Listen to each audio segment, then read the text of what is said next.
Good afternoon. Thanks for the invitation. Wonderful meeting. And in this presentation, I'll try to talk less and just show you images of a procedure more. So this is a 86-year-old gentleman that had hospitalization for like acute heart failure, worsening heart failure, and has been in class for the last 6 months. There is a previous history of known heart disease. He had mitral aortic valve in 2013, and then he came to us in 2022 when he had stenosis of this valve, regurgitation of this valve due to endocarditis some years before. So we did a valve-in-valve TAVI. We noticed that there was mild tricuspid regurgitation at that time, and mitral regurgitation last time, and that got worse and worse over time, and now he has severe primary mitral regurgitation with a rupture of a chordae, also MAC, a mitral stenosis with a mean gradient of 6, good LV function, the aortic valve works well, and the MAC score is 6. So this is his chest X-ray and his labs, some anemia, as you can see. He's in chronic atrial fibrillation, so on NOAC, diuretic therapy. And going back a few years, this is the valve-in-valve TAVI with left main protection, a 23 resilial valve, and the post-dilatation. We had a very good result, and indeed he had a symptomatic improvement for a few years after that. And you can appreciate the mild mitral regurgitation at that time after the implantation of the valve. So this was a rupture of a chordae that happened some years after, and suddenly he progressed, he stepped up from class 2 to class 4. So now this is the current echocardiography, good LV function. This is the mitral regurgitation. It comes from everywhere, an error of almost 1 square centimeter. There is also some moderate severe tricuspid regurgitation with a systolic pulmonary pressure of 40 to 45. And you can see here that the aortic valve works well. We have less than 2 meters transvalvular velocity. This is the aortic valve. And here you can see the rupture chordae in the A2 area. You can appreciate the calcium, the mark, and the basis of both anterior and posterior leaflet, the very wide jet. So the vena contractor is very large, and you can also appreciate here the calcium. So clearly this is a mixed mitral valve disease that is not amenable to TEER treatment, is not amenable to valvuloplasty because there's also stenosis. So we started thinking about what else, TMVR. So this is the CT scan. You can see the MAC, a grade 6. So it's not a circular MAC to consider of valve in MAC, which doesn't render good result, as we all know. And we also checked the neo-LVOT. The neo-LVOT was acceptable. And here you can see if we're going for valve in MAC, we will need a huge valve. The area is 970 square millimeters. So this is a procedure now. The patient was considered for M3 and he got accepted. So this is the procedure. You'll see an M3 case. It's transfemoral, the vein. We start with proglide because the sheath is 28 French. So just one proglide, and then we go up. The initial part of the procedure is similar like to clipping in the mitral valve. So SLO is coming here. Then we target the transeptal, not at the usual area that we're going for TEER, but we want to go lower. We want to be 3 to 3.5 centimeters central, not very posterior, like you see here. And then we advance a safe sept. This is our standard, and over the safe sept, the SLO. And then a stiff wire. This is an ambulance extra stiff. So this is the speed of the video twice the normal, and it is exactly 10 minutes. So here it comes dilator to open the vein and the axis, the vein axis in the leg. This is an 18 French.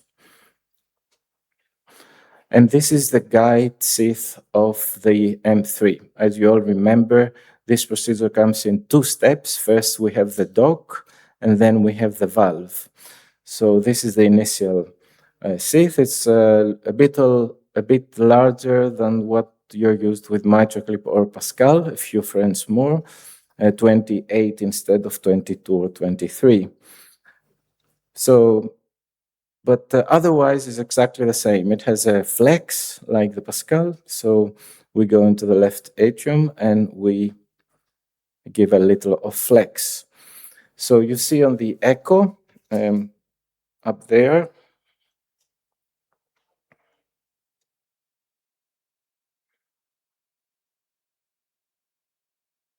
this is our guide sheath. So we want to be directed like across the coaptation of the mitral valve. And then here it comes the dock delivery system. The dock delivery system has 2 more flexes. One flex is for the tip, and the other flex is the back flex. So it's the tip flex and the back flex. So with these 2 flexes, we direct it towards the medial commissure, and we want it to drop below the medial commissure. And this is what happened here. We are here in the medial commissure, and then we advance the dock system. So it's the dock delivery and the dock. So we have 3 basically systems and catheters: the guide sheath, the dock delivery, and the dock itself. And all this can work at in 3D space, and you can approach any area you want in the space. You have to understand how they work one into the other. So this is the initial assessment for LVOT obstruction. I don't know how this is here. Why this appears here. Can we go forward? Oh no, sorry, it was my mistake. Sorry, go back and let it play. I changed the slide. Sorry, this is after the delivery. Can we go back? And where exactly we were? Can we move like after 5 minutes? Not so much. Earlier. Somewhere there. Yeah. Okay. So this is the insertion of the dock delivery. Okay. With the tip flex, you see in the front, and the back flex to the back. You also notice that we have a pacemaker on the right ventricle to pace when we deliver the valve into the dock. So you see here the maneuvers we're doing again to approach the medial commissure. So it's a combination of tip flex and back flex. Costa, how easy is this? It's not easy. It's not easy. You have to appreciate the echocardiography very well to understand what is going on. But it's a procedure that is like 50% fluoroscopy and 50% echocardiography. It's not like EVOQUE, which is 90% echocardiography.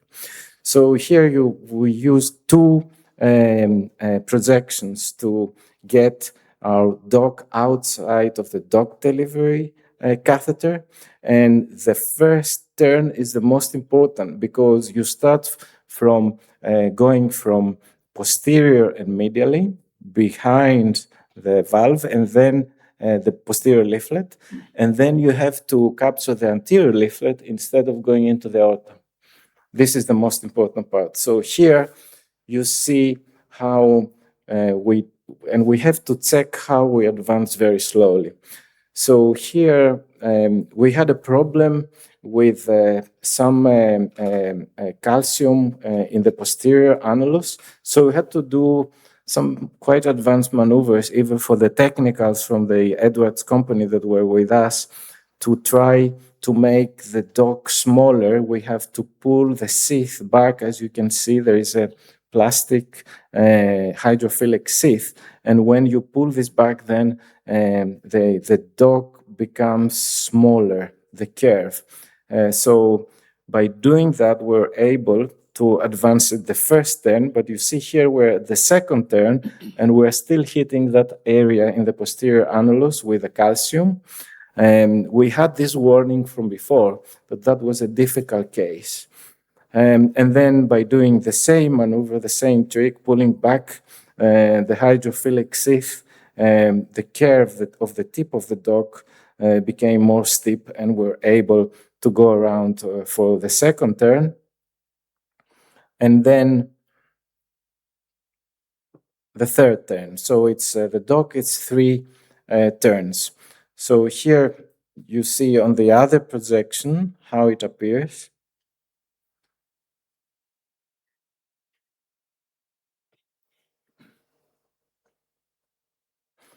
Well, we had to reposition, if I remember well. So this is not the final. We had to go back and start again, if I remember here where. So here you see that we're like turn 1 again, because there was the 3 turns earlier, they were not in parallel. One was going into the other. And when this happens, you stop, and we have to start from scratch. So you see the difference here between the previous attempt and this attempt. Here you can see the 3 turns very clearly, one free from the other, and this is what you need to implant the valve. If you don't have this and you go to implant the valve will embolize. And at this point, Costa, it's retrievable, everything? Everything is retrievable to the very end for the dock. So now here we're at... we're pulling the dock sheath back, and then you have these 2 markers here. If you can see these 2 markers, these 2 markers have to be at a specific area of the clock of the mitral valve, because these 2 markers signify the guard, as we say it, the PVL guard. PVL guard is like a pillow at that area of the dock that you have to, by putting some pressure at the end on this, you push it in and you make it enlarge. And this must be in the medial commissure, because the medial commissure is where you get PVLs with this valve. And by developing this PVL guard, you actually seal with that area. So here you see it's almost positioned, and you have to have the tip of the dock at 8 o'clock, and you have to have the PVL guard, as you can see here, at 4 o'clock.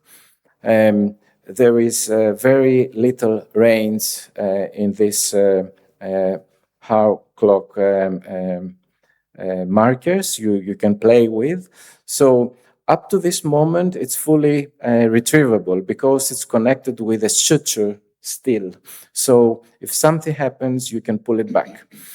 Once this is positioned, and before you release it, you have to measure the distance between the annulus and the first curve of the dock.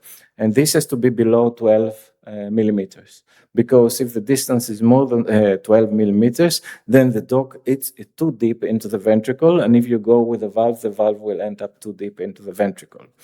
So if it's less than 12, then you continue, and now is released, and we're coming with the valve. Sometimes if you release it and drops to more than 12, you have to go from the other leg, grasp it with a snare, and hold it up when you deliver the valve. Okay, too complex, never happened to us. So here is the regular sapien valve, but it's fully skirted, so there are no open cells here. And this part of the procedure is the easy, in brackets, part. The difficult part was the delivery of the doc. And then we come with the fast pacing, and we have to make sure that the wire is centrally into the valve, it doesn't go around it. And we have to be very precise in the positioning of the valve, we have to leave just a few millimeters of the valve ventricular of the most distal coil, and the majority of the valve atrial to the most proximal coil. Because this dock is very strong, it's metal and very strong, we always need to do a post-dilatation with 5 ml additional to that. So that was the procedure, and this is the immediate result. That was, as you will see here, very good. This is the slit we left. We never needed to close the iatrogenic ASD. It's a slit like 28 frames, but still okay. And this is the final result. So you see there is no paravalvular leak. The position of the valve is where you would expect it. Very small width, lateral and not medial from the area of the calcium, but very little. And then we close the groin with a Z suture together with prostyle. So this is the final result, echocardiography.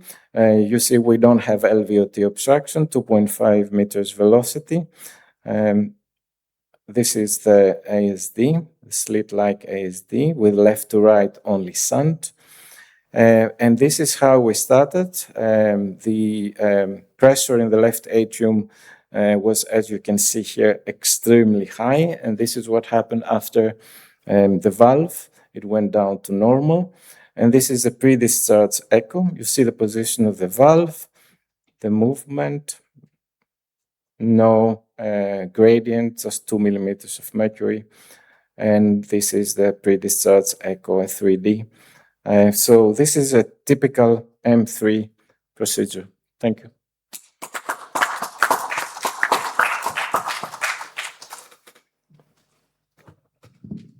Congratulations, Costa. It's amazing how far it all got. Difficult for me to understand when it comes to the implantation of the dock, and yet indeed it was really surprising easy to put in the sapien valve. I've done a couple of hybrid implantations together with a cardiologist of endoscopic access and direct implantation into a MAC. I mean, that's a different point now, but is it an option in our armamentarium? Well, to me, the training program of Edwards for this valve is amazing. So it looks very complex, but the structure of the training program is such as that when you go for the procedure, you have a good understanding of all the steps. So it may seem complex, but what I do every time I have a procedure like this, the previous night I spent like 2 or 3 hours going through all the models of the training, because you need to have them like at the tip of the fingers when you do this procedure. So it may look complex, this is what I'm trying to say, but with good training, the structured training they have, they can start new programs, new teams, with this procedure. So now for the valving MAC or valving, I think this is something of the past, because all the data from registries shows that the results are not good. And you know very well that even when you position a valve, even when you do it a hybrid way, you put sutures, there is movement, there is LVOT obstruction, the results are not good. The thing is that this is not a procedure for everybody. So this is a procedure for few patients. I mean, the rejection rate is high, and the main reason is the LVOT obstruction. So if you have a patient that you can do TEER, that's fine. You go ahead and you do TEER. If you have a patient that you cannot do TEER, then you have to search for these options for TMVR. But all the cases we screened for all the valves shown earlier by Vlasis, the rejection rate is about the same. So it's a big rejection rate. I would say depends on what patients you are sending, but certainly it's 50%. I do have one more quick technical question, Costa. Now, the markers you mentioned for the implantation of the dock, and then, of course, the implantation of the sapien valve, are not guiding markers for the case that you have in another valve in the LVOT. How did you make your decision of how to align it? And what does the dock implantation do to the anterior leaflet in such case? That's a very good question. Actually, the way the dock goes around and circles the chordae and the papillary muscles, in a way, as you notice in this case also, it directs the valves away, the direction of the valve away from the LVOT. So it's like the natural flow direction of the native mitral valve. So using the chordae and the papillary muscles to place your dock, it directs your valve that direction, which is like the physiological direction of the valve.